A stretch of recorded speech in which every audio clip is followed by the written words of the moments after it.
Hey, how's it going, guys? So we're back with more Star Citizen content. If you're new channel, welcome. So we're gonna be checking out another ship review by Morphologis. So shout out and credit goes to Morphologis for the video. And this one is called An Architect Reviews the Banu Defender.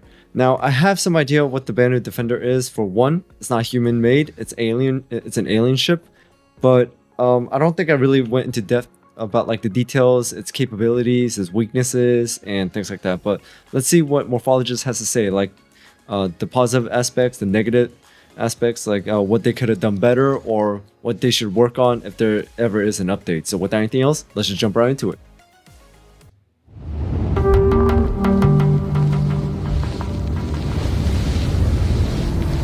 Wow, that's cool.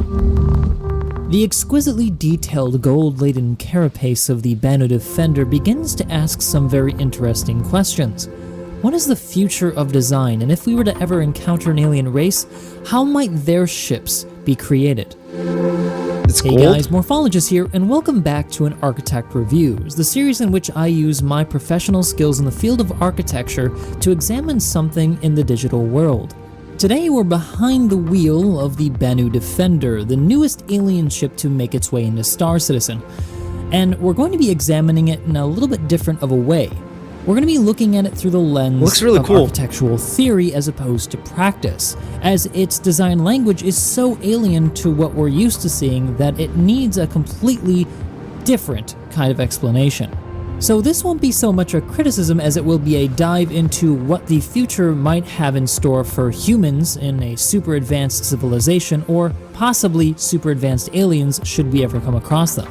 Also, if you should be interested enough in this Banu ship to want it for yourself, be sure to follow me on Twitch, as I'm going to be doing a giveaway in one of my next streams. So I hope you'll join me on this journey as we take a little bit deeper of a dive into the world of architecture and design.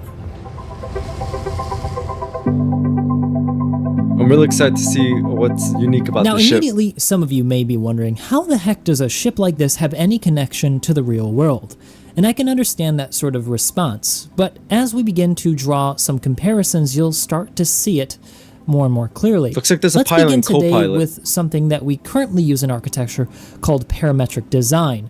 It's very similar, actually, to coding in, say, video games, where you're entering a set of variables to create a desired effect. In architecture, we can use programs like Rhino and Grasshopper to create surfaces just using visual programming. Whoa. It's up to the designer to choose what variables to use. For Solar example, a very radiation simple one analysis. would be a solar study conducted through Ecotech, which you can use to inform exactly where you should be putting solar shading. I've used this exact same sort of system before in my undergraduate thesis, where I utilized the program to create a roof system that would respond kinetically to the user's needs below. So if it got really warm, it could open up and respond by releasing heat, or if it were a cold winter day, it could open up to increase solar heat gain. And in case you're wondering, my name was inspired by this project when I was creating my YouTube channel. Oh, The Broad really? Museum in Los Angeles by DSNR, for example, utilized this exact same system to determine the size and orientation of the openings in its now iconic facade.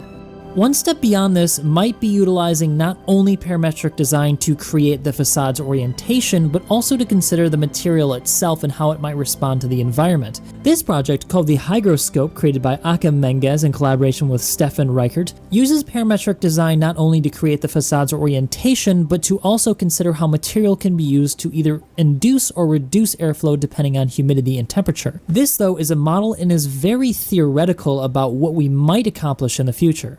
Returning to the subject of the video, the Banu Defender then, I think that this is going even beyond the theoretical that we just explored. Following parametric design and programming to its logical conclusion, the next step might actually be biological. And I don't think it's any accident that the Banu Defender looks like a crab. I think the thought behind this is that I mean, that was one thing that came to my mind when I first saw it. I was like, it kind of looks like a crab, and no, Morphologist said it too. super advanced civilization like the Banu may be so far ahead of us that they have an absolute handle on their version of DNA, and therefore can manipulate it at will to create whatever form they seek, say a spaceship hull. And so rather than using a 3D printer or constructing it via super advanced machines, they're actually growing that's their cool. spaceships and then adding on, say, the armor and the design bits afterward. Looking at the ship through this lens that I've now established, I think we can start to understand the interior a little bit better. So let's step inside and take a look.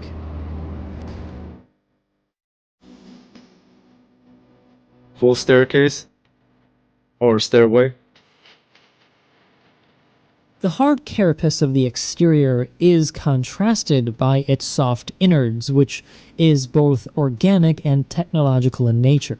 Notice the pulsing of the lights on the interior as if the creature is breathing with the energy that flows through it. Oh. The interior is really a work of art, and I really do have to compliment the CIG designers here. They've outdone themselves once again with an absolutely gorgeous design. Yeah, I mean the design looks cool, and yeah, what he said about the pulsing lights, kind of like as if the ship in a way is sentient and alive. The idea that this is grown is all well and good, but somebody still had to model this. And the amount of time and effort that went into this is pretty clear to me. I can see why maybe there were a few delays in getting this out to us. This is a lot more complex than a Drake ship interior, and to get this to look right and to look good would have taken a lot of iterations, because you skirt the line really close between beautiful and ugly when you're making something inspired by organic things.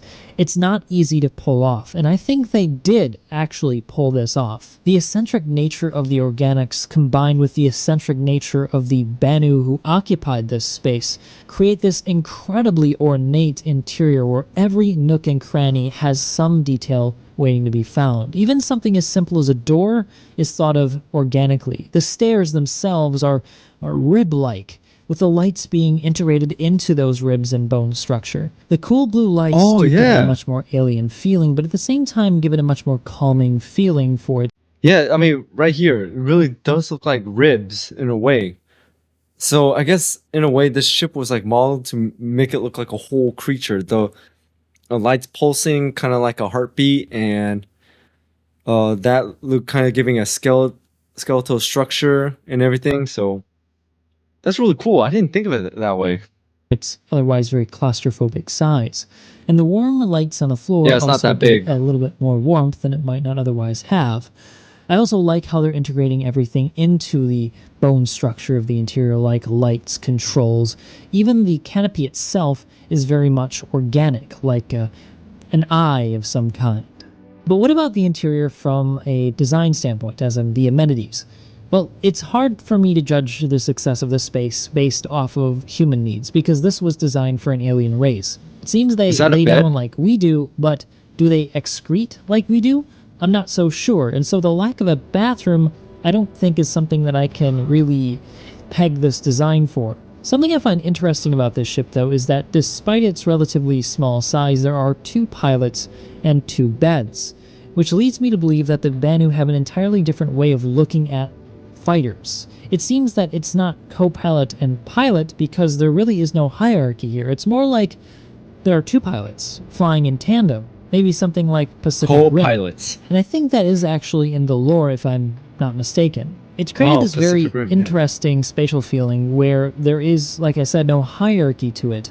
You want to find the pilot seat, but I really think that either of these is the pilot seat. It's whatever one you prefer.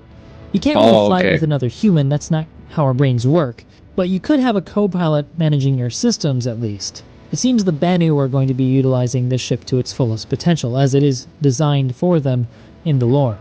Speaking of full potential and combat, the ship comes equipped with 4 tachyon cannons, which have a very interesting behavior in Star Citizen. So only 2 beds, but no restroom, no doesn't look like there's like any shelves, there's no tables, there's no extra seats or anything like that. So the accommodation is not that it's like almost like in a way bare minimum. Just rest and fly the ship. But then again, the size of the ship isn't like that big enough to accommodate or even like install any of those things. Because if there was a bathroom there, I'm pretty sure it would have been just like a door and a toilet. That's it. I don't know if they have enough space to like install a small shower or anything like that. But then again, I'm not an architect or an expert in those matters, so that's just my opinion on things. But it looks like we're now starting to get into the firepower. It's very much unlike anything we've seen before. These weapons are actually hit scan, as in they instantly hit the target you're aiming at. Now, it does Really? sound like that would be a little bit like cheating, but it actually isn't. It's very hard sometimes to hit a target because you have to be so precise with it at great distances. And on top of that, the tachyon cannons really aren't that powerful. I was fighting against a pirate Connie here, and as you can see, I fired quite a few shots at it. Now, this could come down to a few things. It could be that they just need to be balanced, or it could be that they're firing so quickly, as in their hit scan, that the server just can't keep up with the registry. I'm not quite sure what it is. Hopefully, we can have this resolved in a future patch if it is one of those two. I think this is a really interesting way to look at alien ships. It's not something that just looks different, like with a different skin. It's something that's completely different in the way it looks, sounds, and feels. This is a different sort of flying style than you would have in any other ship. And so I like where they're going with alien ships, and I hope they keep this up with the other races. That's interesting. So for me, the Banu firing Defender system goes beyond what I expected it to be. It's not just an alien-looking ship, there's something more to it. Its very organic look is derived from the idea that this advanced race might have an alternative way of constructing ships through growing them as opposed to building them. Design and modeling wise, it is quite the achievement. It is gorgeous in every way. It's not going to be for every. Right there, it looks like a crab. Like these two are claws right here, the eyes, the mouth right here. Oh man, I see it now. Everybody. Organic design can be somewhat off-putting for some, but for me personally, I really like this take on alien design. And I think it bodes well for the much anticipated Banu merchantman, which is yet to be developed. It's a large trading ship by the same species of alien, and so I'm very excited to see what they come up with for a much larger interpretation of what they've laid out here on the Defender. But what do you guys think? Do you like the way the Banu Defender looks? Do you hate it? Let me know down in the comment section below. And don't forget, if you do love this ship, I will be giving away one of these on my Twitch stream, so make sure you click on the link down below in the description. Anyway guys, I hope you enjoyed the video, and as always, I hope to see you guys next time.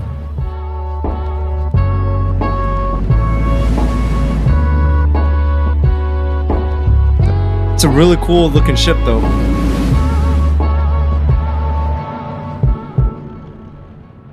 Okay, so we took a look into a alien ship, the Banu Defender. I know I said Banu, but however, I think that's the Korean pronunciation that's coming out of me. But yeah, it really does look like a crab, and it really does look like some sort of living creature, like the inside, the pulsing lights, and also the skeletal looking structure, like, you know, ribs and everything. So it's really cool. But however, it is pretty clear it's still a work in progress because of one, the accommodations inside. Well, then again, it's an alien ship, so it's not really meant. It wasn't originally meant for humans, so that's why it would be difficult to accommodate. But what really stood out to me was the targeting and also the combat. So it's like an instantaneous hit on the ships, but the trade-off is you have to be very precise and accurate to even hit the ships, and on top of that, it doesn't look like it does a lot of damage. So I wonder if the update is gonna like fix that, giving it more damage or something like that. But either way, right now I just say this ship is just a really cool looking ship, but however, it's not really meant for combat or anything like that in the meantime. It's more just like getting from point A to point B, kind of like exploration or traveling ship. But either way, I really like the look of it. So if I had this ship, I would use it personally.